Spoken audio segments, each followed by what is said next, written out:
infidels one day, and then took them on out on 15 Mile where his ranch was. Oh, yeah. And he had a bunch of straw, and he fed that stock on just straw, and got them through the winter. Yeah. And then he had, but he bought them for practically nothing because people were going to lose them. We're going to lose them. They didn't have any, and didn't have enough feed for them. Yeah. And he had that straw. Yeah. Wow. Well, something must be changing a little bit if we don't get any more freezes like that, right? Maybe it is a little warmer today. Well, I'll tell you one thing about here. See, the river was free flowing then. Mm-hmm. And now the water is warmer. Another thing is that we get a lot That's right. we get temperature inversions here every winter. And you know, you can't see from your house out to the street, you know, practically yeah. in the fall. And Dad said, well, we never had that when we were kids. We never had it until after they put in the Bonneville Dam. It's because the water's warmer. Yeah, the water's warmer. Yeah. Because it moves slower.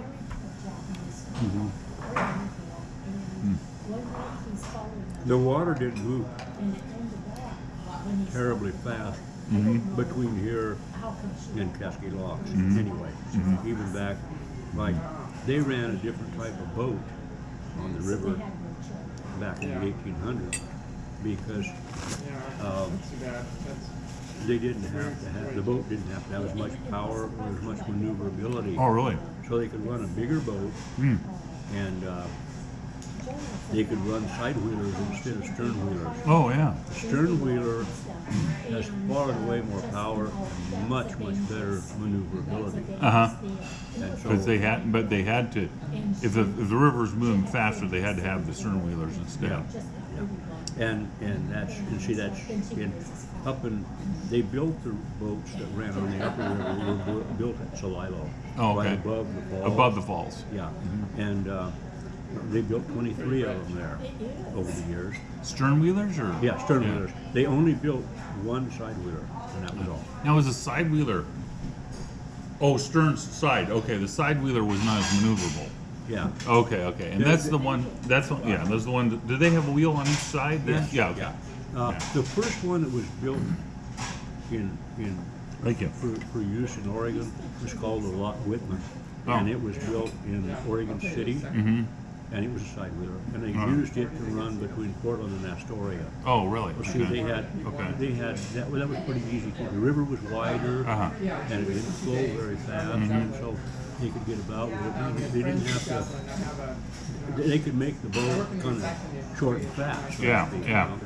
But they couldn't handle that kind of stuff up in the upper river. No. They had to have and they couldn't run a long boat either. They had, their boats were about 150 feet at the most. You know?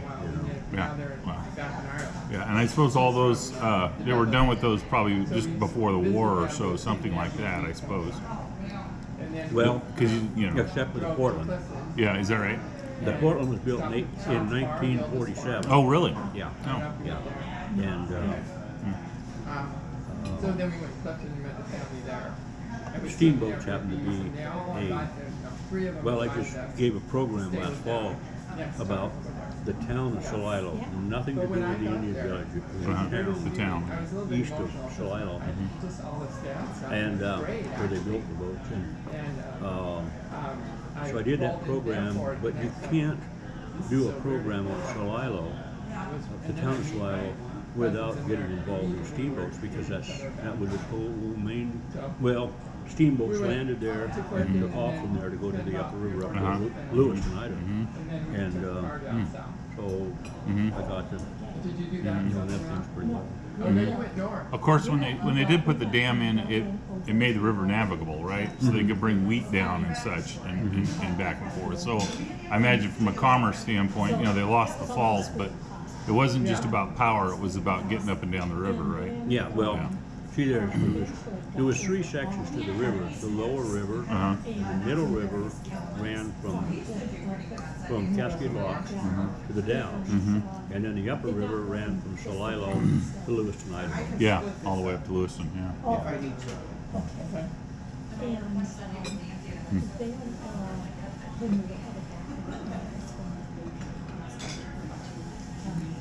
Well, you know, one thing about my dad is he didn't talk a lot about, you know, what his family or what went on up here or anything like that. So we'd get a tiny snippet pretty rarely.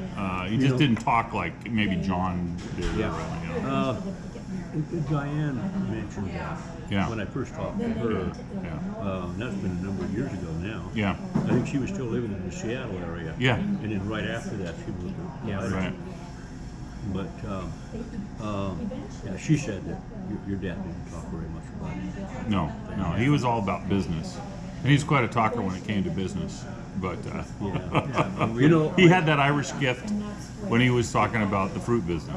if it was something he was interested in. Oh my gosh, he could talk for hours. Yeah. You know, if he could get somebody to listen to him, and he could quite often because he was very intelligent and very knowledgeable about the entire market across the country, and then he started to be globally, and so he loved to talk like a good Irishman, I suppose, but it wasn't about the past or much other than if it had something to do with the fruit business. So,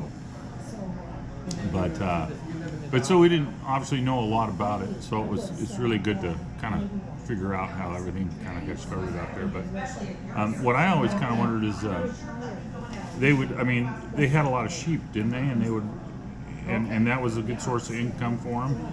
Yeah, they were primarily, I think, sheep growers. Yeah. Because, and my dad worked for Tony. Oh yeah. For one time. Yeah. Probably maybe in the late teens, early 20s. Okay. Yeah, I'd probably have to be in the 20s because my dad was born in 12. Yeah. So He'll be somewhere in there. in the later 20s, maybe. Yeah, and so what they would do, they would leave the ranch in the spring or late spring, and then things were cleared off, and go right down Deep Creek and across the bridge at Maupin, Okay. right out through Maupin, and then go right out across Juniper Flat toward Mount Hood. Towards Mount Hood, yeah. Yeah, and my dad said that by the time they got to Mount Hood, it was time to turn around and go back. Is that right? Yeah. So they grazed all the way out, And then turn around. And grazed all the way back. Maybe camp overnight, and then. Yeah. That's about it. But I he wonder said, how far up towards Mount Hood they got. right to the timber line. Right? Did they? Yeah, that's what he said. Oh, is that right? Yeah. And then my dad had talked the only time when we were little kids. He took us out to O'Lally Lake, and he said that they had come out towards O'Lally Lake, but that's not so much that direction. I think that's a little more towards That would Mount be, Jefferson. That's well, actually More kinda further south, more south. south of Jefferson. O'Lally Lake. No, wait a minute. No, I'm confused. Oh. O'Lally Lake is right. You're going. If you went toward, if you looked out, saw Mount Jefferson, and went right toward Mount Jefferson, you'd run right into O'Lally. Into Lake. O'Lally. So would Yeah. they go that direction sometimes?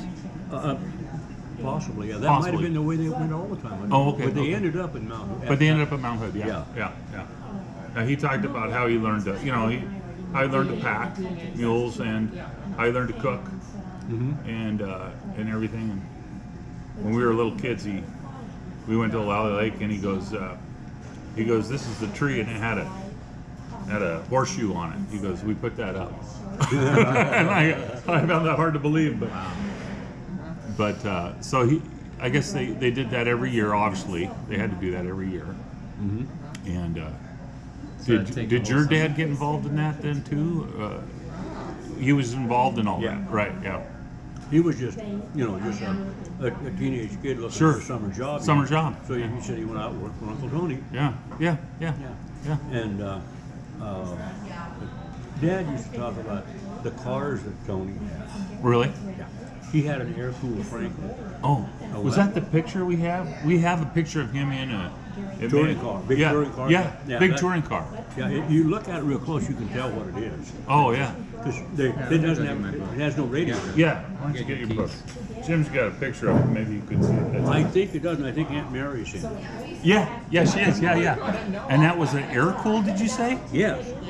Franklin's even made clear up 16-cylinder engines. They're all air-cooled. You're kidding me. No, and but my I had no idea. So they must have had quite a fan actually that would blow across that. If they had a fan, and it had a deal that looked like a radiator shell, but it didn't have a radiator. no radiator. No radiator. It was water cooled. I mean air cooled. Yeah, yeah. Huh. I'll be darned. He looked pretty happy sitting in that car. So he really loved cars. They didn't buy Franklin's at the 5 and dime store. No, They no. were Yeah. expensive. Oh, okay. Yeah. But So they did well enough in the business to afford that. I mean, the house wasn't much no. that they lived But in. I'll tell you something that by the time Tony died, they were very deeply in debt. Oh, is that right? Yeah, yeah. I know there was. Is that just the economy, the way the economy was going, or because he died about 1940? 40? Yeah. Yeah, and then she died in 50. She Well, died 10 so they years later. suffered from probably the depression, as everybody did, I suppose, or. I'll tell you something. I mean, Curiosity. since we share. I mean, we have grandmothers Yes. and sisters. They were awful free spenders. Were they? Not Tony necessarily or my grandfather, but the women. Yeah. They used to say that Mary, for one thing, Mary preferred to live in town rather than live out on the land. Yeah. So they had a place here in town. Not all the time, but Mhm. a lot. She of- could get away. Yeah, and in my grandmother, which of course was her older sister, she went on the theory that to have two nickels to rub together was sinful, Yeah. and she gave their money to the church. Oh, is that right? It would. And Further. And the thing is, my grandfather he had some pretty expensive cars too, as far as that goes. He had a Kissel. Have you ever heard of one of those? It's spelled with a K. Say it again. Kiss. Kissel. Kissell. No. Oh. I go to a lot of car shows, but I don't remember seeing one. They're pretty rare because they were very expensive, but he didn't buy it new. Yeah. But it had big brass rods that ran from the top of the windshield down to the base of the fender. Uh-huh. I mean, out like this, fast motor. Yeah. It had a 6-cylinder engine in it with a 4-speed transmission. And, Oh. and great big high wheels. And Uh-huh. Model Ts that get stuck in the mud, and he'd stop and Is pull them out and go right on. Is that right? Oh yeah, Yeah. yeah. But here they are. Their next door neighbors are coming home from town, and my grandparents are going to town. So the Fultons, they're driving this Model T Ford, so they get up on this bank so that the other car can go by. Oh, yeah. Plowing through the mud. Yeah. So as they go by, my grandmother's afraid that Fulton's car is going to tip over and hit him, so she sticks her arm out, puts it against the side of the car. Like she's gonna hold it. Yeah, broken arm time. Yeah. Yeah. That's true. So it was the car's fault. She said she wouldn't ride in it anymore. Oh. And my grandfather made a wheel tractor out of it. Oh. Yeah. My grandfather was quite mechanically inclined. He was good, huh? Yeah. He had a chance to go to work for McCormick Deering, Yeah. which was later Yeah. International. Yeah. But he was going to have to move to South America. Oh, I see. And she said, I'm not moving. Not doing it. Yeah. Not going to go there. Uh-huh. And so that was it. He just had to drop it, Huh. But So Mary wasn't too happy out in the high desert. Yeah. Well, my grandmother was the same way. Same way. In 1903, they built their house out on the ranch. Yeah. Here out of Pittsburgh. And then in 1908,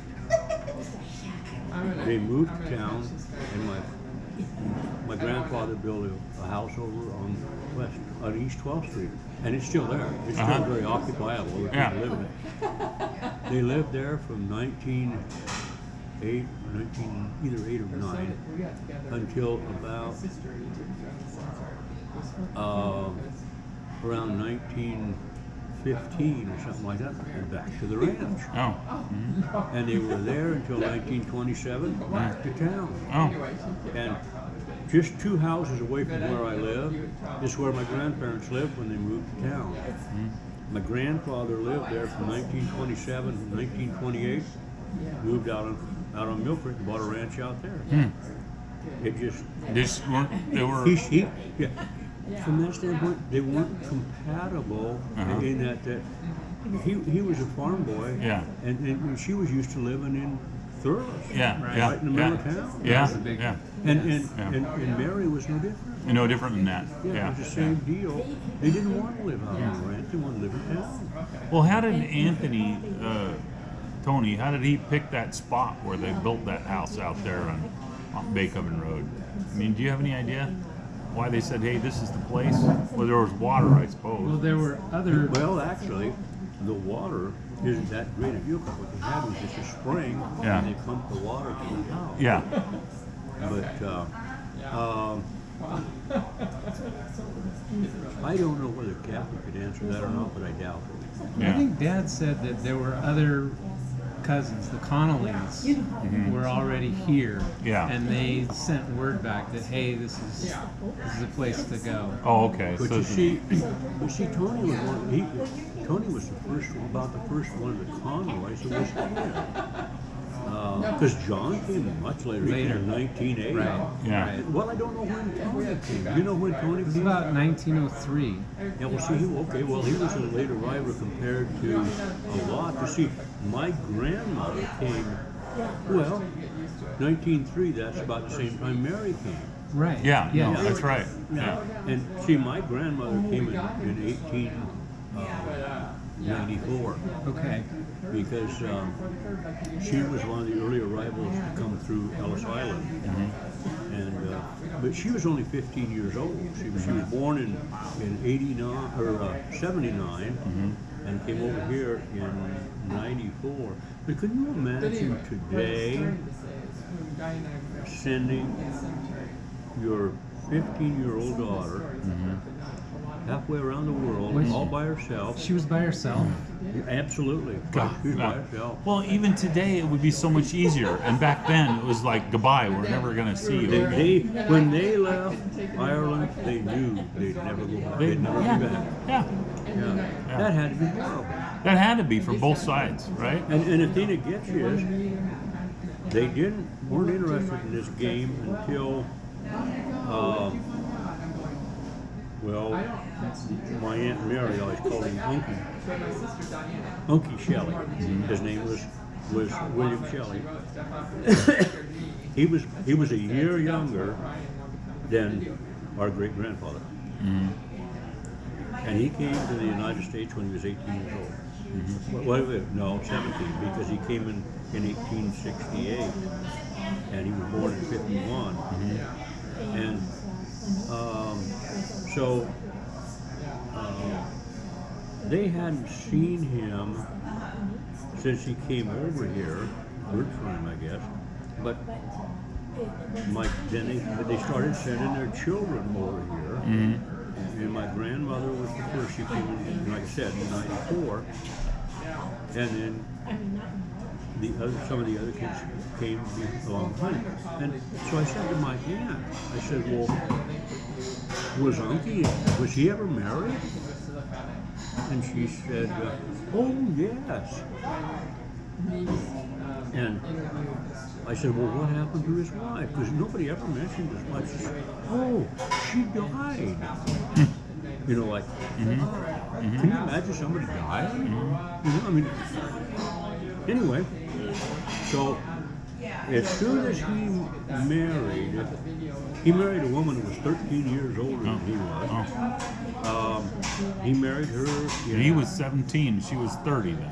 Well, that would have been the deal. That's when he came over. But he didn't marry her until 1885. Oh, okay. And then when they found out he was married, oh good, we'll send some of the kids over. Oh, I see.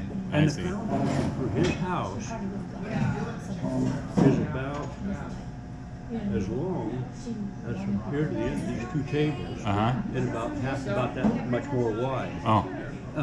And I thought, God, how did three people live in this thing? Yeah. Well, the woman he married had a real nice home. I mean, for the day. Yeah. So when he married her, he moved over to her house, which was only about the distance of maybe, it might have been a half a mile, but not any more than that. Well, then my aunt, or my grandmother came over. She lived with them for 5 years until she married my grandfather. She married him in 1899. Well, then a few years later,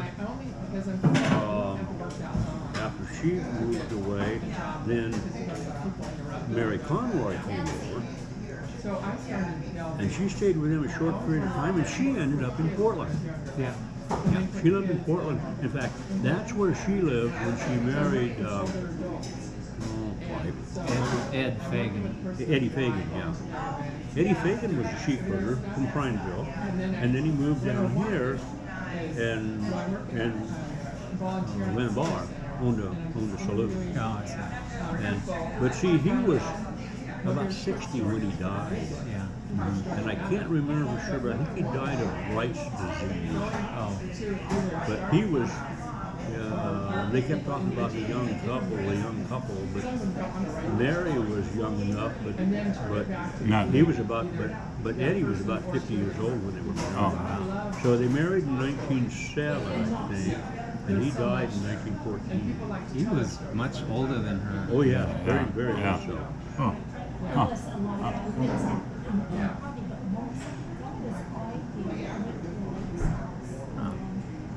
And then So she- they were all coming over, sending their teenage kids over One at a time. because As they could afford. the Yeah. economy was so poor, Yeah. was it? Yes. I mean, it was literally that was a better option than trying to stay there. They were very sending those children over here for a better chance at life. That's about what it amounted to. And Because, of course, the history was the potato famine was, 1850 or whatever, the big one. And then they just must have not had recovered much over the next 20, 30 years. Is that kind of the way it went? Or? yeah, and during that time, Ireland's population dropped from 8 million people to 3 million. Wow. They all came over to the U.S. Or died. No, a lot of them died. Yeah. But they went also to Australia and New Yes. Oh, Zealand. Australia, yeah. Yes. Yeah. Because they could, a lot of the rural, they could herd sheep there, or farm sheep or whatever. Well, that's interesting. Another thing, those two places were British subjects, New Zealand and Australia. That's right. And so it's just like a lot of people came to the United States from Great Britain and Ireland, and then went to Canada. And then after they got to Canada, they moved down to the United States. Oh, yeah. But it wasn't hard to get. It was easy. It was easy to go to Canada because Canada. Canada was just part of Great Britain. Right. And then it was easy to get across the border Yeah. and come down. Yeah. Wow. So trying to bring out something that, instead of Now, when did they start? I know, they had. When did they start raising cattle out of the ranch? And I mean, it was exclusively sheep, right? When they originally started? No, well, yeah, it was originally sheep, I think, when he started out. Yeah. If you stand, or like if you were out there hunting, you sit on a stand somewhere and you just sitting watching. There's a deal there. Well, you know where Pat's cabin was? Down in the hole there? It's down in the canyon. No. And the reason it's there is because there's water there. Okay. And they used to say, well, that's Pat's cabin. And the cabin was still there. But anyway, that buffer's right up against the Ward place. Ward. Yeah. And you can see as many years as it's been since they ran sheep, you can see the difference in the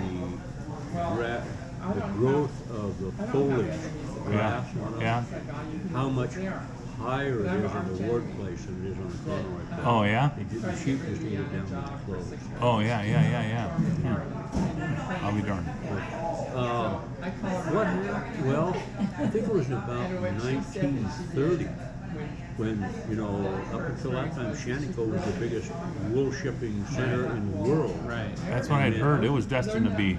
Yeah, it was big. It was big. And they had people come in. The railroad had a spur that came down to Shaniko just for the wool, right? Yeah. Yeah. Well, they at one time they intended to build it on the bend, Oh. but that was of course before the Deschutes River Railroad. Yeah. Builders, you know. When they Yeah. did that. My dad would tell me about that. The Deschutes River. Yeah, he said that they had a railroad on both sides. Yes. And there was a competition for that, and then one was going to win, one was going to lose, right? Is that, Yeah. I mean, And what they did they finish both railroads, or? Yes, they did, but they only ran them both for a short period of time, for maybe into the 30s. I was going to say, so would they have done that during the 20s? Built them in the 20s then, or earlier? Earlier. Earlier. Okay. Okay. They started in 9, and I think they had them finished by 13 or 14. Oh, I see. It was pretty quick. Yeah. Yeah. But they learned to get along a little bit better after Ed Harriman died. And he was the Deschutes Railroad guy. He's the one who owned the Deschutes Railroad Company. Once he died, then some of the rest of them kind of softened up a little bit. They shared tracks, just like they do now. Yeah. See, they run Yeah. both railroads run on the same track. Yeah. And Yeah. yeah, there's some interesting material written about. There was a guy that was some kind of a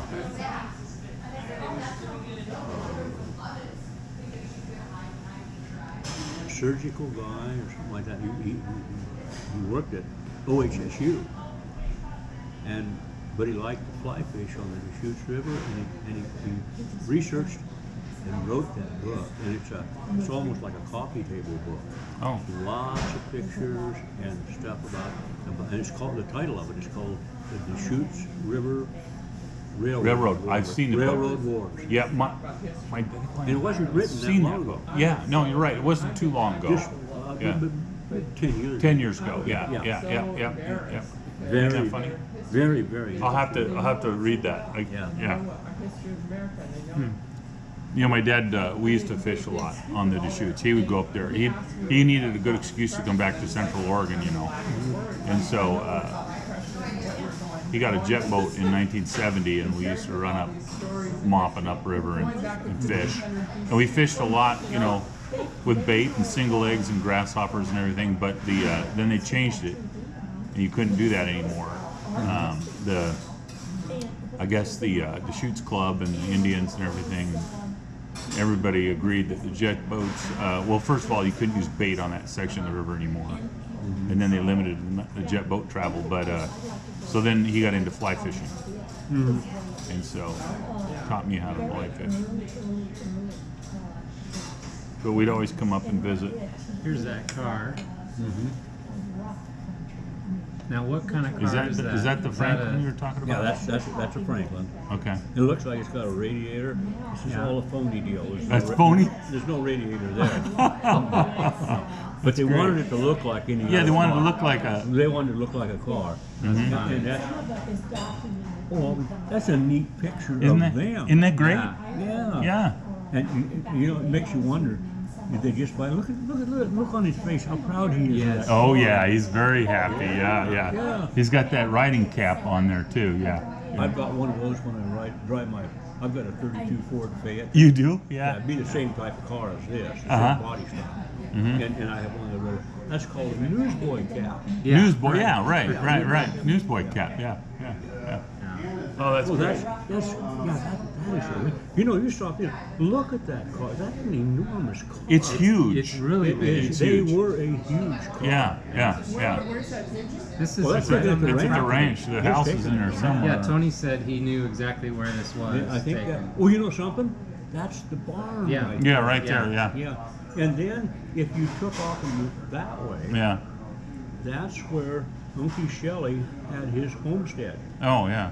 He homesteaded that in the 1920s. Huh. And then when he proved up on it in 5 years, he either sold it or gave it to Tony and Mary. Oh, is that right? And then he moved to the Dalles. Oh, really? And when was that he did that? I believe 1918. Oh, And then okay. he left. But Oh. I actually have the newspaper clipping that you had to publish in a newspaper that you had finished your 5-year Homestead? homestead. Yeah. And then you petitioned the federal government for a patent. They called it a patent? It was called, yeah, it wasn't a deed, it was a patent. Oh, it was a patent. So he got the patent and then he sold it to, or gave it to him, I don't know which, but it was a piece of property and they had already homesteaded some of this. And Oh. there was a piece of property out there that was still open free. Uh-huh. And so he got it and then gave it to them and then, Is that right? So that wasn't until about 1918 that they got that property. no, he homesteaded it in 18 and he proved up on it in 23. Oh, I see. And so then he moved to the Dalles, and by that time, he was a man in his late 70s, and he lived to be, he was the official greeter at the, now they call it the Columbia Basin Nursing Home, but at that time it was the Poor Farm. Yeah, the Wasco County Poor Farm. And he lived there until 1939, and he died at the age of 88. Wow. Wow. Now, you called him Uncle Shelley? Is what you, That's what Aunt Mary So- always called him. and so he was, what relationship? I mean, he This was, woman here yeah, is his niece. his niece. Okay, Yeah. that's why he was and Uncle so, Shelley. And so yeah. was my grandmother. Yeah, was yeah. also his niece. Yeah, yeah. And Yeah. now this woman, I've got a lot of pictures of her before she was ever married to you. Oh, really? Yeah.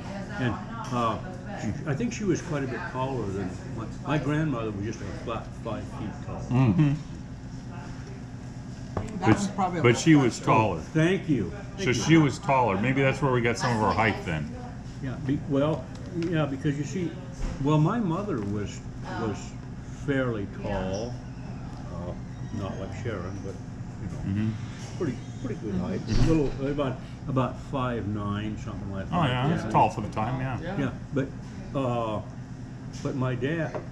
These are your pictures, aren't they? Did we get these Yes, from you? yeah. Yeah. Yeah, there's 2 generations there. Right. This woman and this woman are sisters. Right. That's their mother. Right. And I don't know who that guy is, but look at the size of his hands. I know. I always That's look what at we. that. That's what we wondered. Yeah, he's married into the family. Right, so This he's- is his wife. yeah, he's not And married. this guy here, yeah, That's John Shelley. That's John Hugh Shelley. Yeah.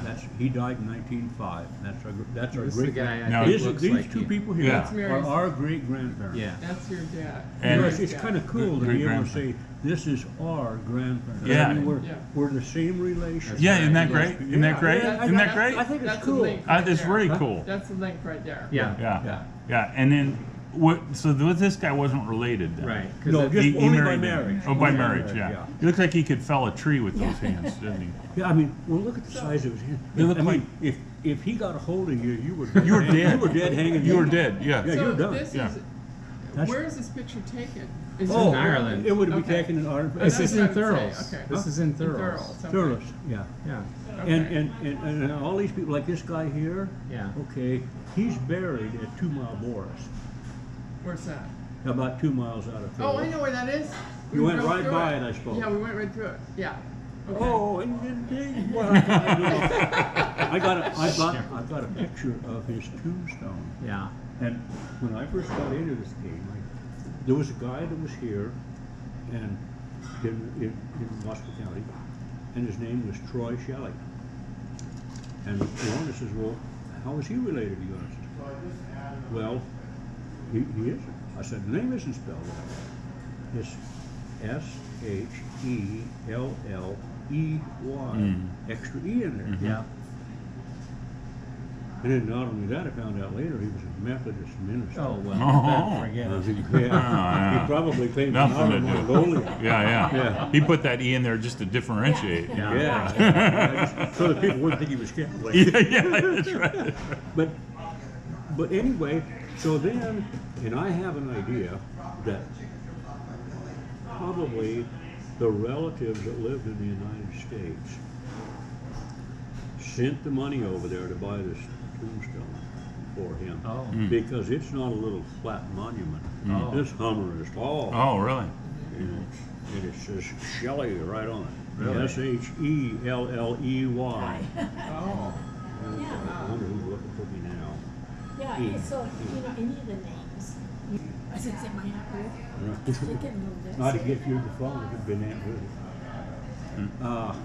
And this picture here, do you know who these people are? That's Mary Shelley, isn't it? No, or is it that No, one? no. No, she's right there. It is. That's She's Mary right there. Shelley. Yeah, This that's is it. Margaret. Okay, that's right. This is my grandmother. That's your grandmother there. Yeah, that's my grandmother. And she was older. She would have been. than She's Mary. the oldest of the kids. Okay. This, I figured that this was taken just before she left for the United States, because Oh she my looked like gosh. a 15-year-old Yes, kid, yes. and she was only Yeah. 5 feet tall. Yeah. She was short, Yeah. but, Yeah. and then, She might be a year before or something. Yeah. okay, this is Hugh, Right. and this is Jim. Okay. I don't know who this guy I is. see. He might have just been a neighborhood kid Right. or something, I don't know. Right. This is Jim here. Yeah, Jim you Shelley. can tell Yeah. Hugh because Shelley. he was a slim. Jim was slim faced, and this guy was round faced. Yeah, yeah. And I've got a picture of him taken in 1918 with my grandfather and my grandfather's younger brother. And shortly after that, he went back to Ireland, married his childhood sweetheart, came back, and they lived in Hartford, Connecticut. And he lived there the rest of his life. Oh, they don't. Never came back to the Yeah, West never Coast. came back. Well, he came back here to visit once, I think. Yeah. But He just was not enamored of the West. well, he just never got back there, Yeah, at any yeah, rate, yeah, you know. yeah. And then and this was Hugh, and Hugh lived in San Francisco. Oh. And this guy, Jim, he had a son, Jim, who lived in Maine, Oh. and he had one daughter. Where they went to, the daughter lived in Maine, and that's why Jim went up there, was because he stayed there until he died. I see. He died in Maine. Yeah. And Hugh, I've got pictures of his daughter taken in my grandmother's front yard. Oh. And, because my grandmother lived just 2 houses from where I live now. Oh, I see. And so I've got pictures of her. Yeah. But and this lady, she died in 1914, I think. Maybe, no, 16. Okay, yeah. Anastasia. 16, Yeah, and they called her. No, they didn't call her that. This is Anastasia, Yeah. and she had a daughter that was born after this gal went to the United States. She was born in 1905, and her father died the same year. Oh. He died in 1905. Right. And they called her Stacia. Yeah. But she didn't live to be very old. She died in 1943. And of course, she never came to the United States. But my grandmother knew her well because, or not my grandmother, my Aunt Mary, because they communicated all the time by, writing back Writing and letters forth. all the time. And the aunt was 4 years younger than her niece. She was born in 1904. My aunt was born in 1901. And that's why when I asked my aunt, I says, "Where? You know what their address was?" And she said, number 1 Pike Street.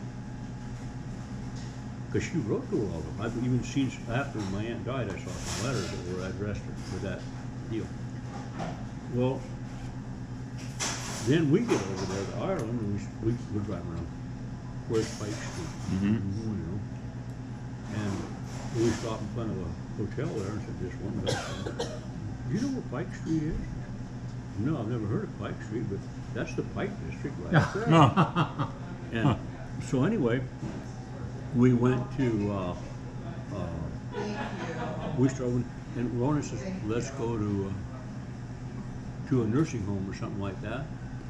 So she walks in the nursing home and says, "Can anybody in here tell me where Pike Street is?" No, there's one lady says, it's right out there.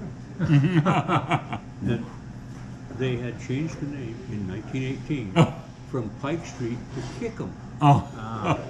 Oh, you're talking about Kickham. Yeah. Yeah. And you gotta figure out that you don't really need the house number. No. Right. Yeah. No, because the streets are only two blocks long. Uh-huh. And then they changed the name of it.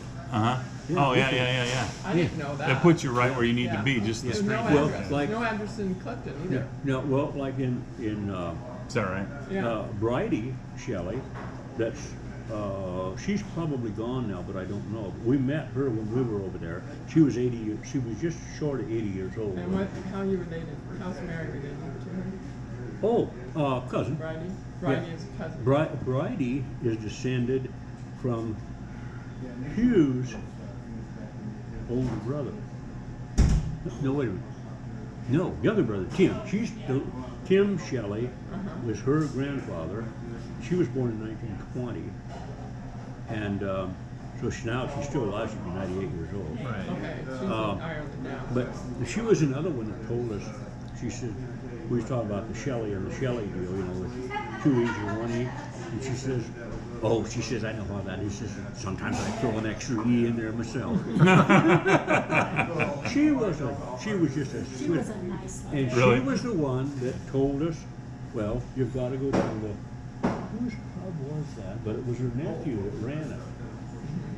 And then lo and behold, we went down there, but the nephew wasn't working that night. So we had us a pint of Guinness and went on our way. And so she went down there the next day and, oh my gosh, she says, are they coming back? She says, well, I don't know whether they'll be back before they leave or not. And God, he was waiting to see if we were coming back. Is that the? Is this the? What's this? That's Patty Doyle Barber. See that right there? Oh, that's the same as. That's That's a house? Yeah, and yes, that is it. Yeah, this picture here, I blew it way up and probably didn't do it any favors. But Kathy has a copy. I gave it to her a number of years ago. That's the pharmacy I showed you. So this is the house that Do you remember the No, pharmacy? that your grandmother picture? grew up. my grandmother grew up Grew in. up in. It was a Yeah, barber yeah. shop and Yeah. it turned into a pharmacy now. Yeah. Yeah, And this yeah. here is Maggie or Margaret. She came to the United States and only lived here a few years and went back to Ireland. And she. And this is his son. She just didn't want to stay here.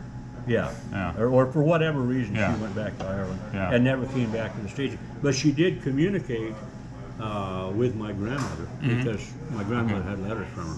Oh, okay. Yeah. They But were that sisters? picture there, yeah, they were sisters. Yeah. In fact, in that other picture that we had there, the one with them when they were small. Oh, gotta go back. This one? Okay, this is Margaret. Oh, there she is. Okay. Yeah. Huh. So this is the picture you have, right? That's the pharmacy. Yeah. Yeah. And it's on the corner. So There. when Yeah. she grew up there, was it a business downstairs? It was a Her barber shop? father was a shopkeeper. Shopkeeper. So he sold something, whether he This sold room is- it's yeah, flat. yeah. And the family lived upstairs. Upstairs, yeah. But- And so, how many were there total in that family? And You're Mary gonna count- Shelley's? There's a lot of them, right? I don't know. Yeah, that's right.